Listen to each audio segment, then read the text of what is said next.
You ever hear of a woman who looked a dictator in the face and said no?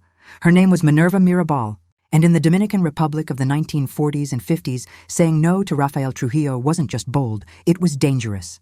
Trujillo ruled the country like a god, a military strongman who rose through the National Guard, then seized total control in 1930 after a rigged election backed by a coup.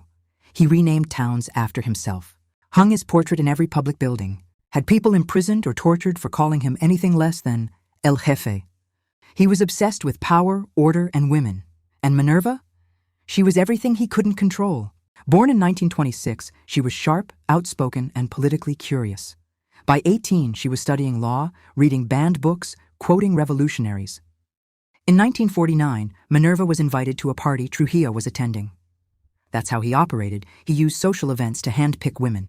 When he saw her, he tried to charm her, asked her to dance, then pressed her with questions like, "What do you think of me?" She answered, "I don't like dictatorship." That wasn't just personal, it was political, because by then, she'd already heard whispers of his regime's crimes, the executions, the disappearances, the Parsley massacre of thousands of Haitians at the border in 1937, and she didn't want to be part of that machine. Trujillo was stunned. Minerva rejected him again, this time by leaving the party early, which was considered a direct insult to El Jefe. The punishment came fast. Her family was interrogated.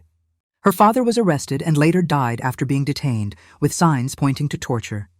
And though Minerva graduated at the top of her class in law, she was denied a license to practice purely for political reasons. But she never backed down. She once said, "We cannot allow our children to grow up in this corrupt and tyrannical regime. We have to fight it, and I am willing to give everything, even my life if necessary." In part 2, she stops resisting alone and starts building a movement.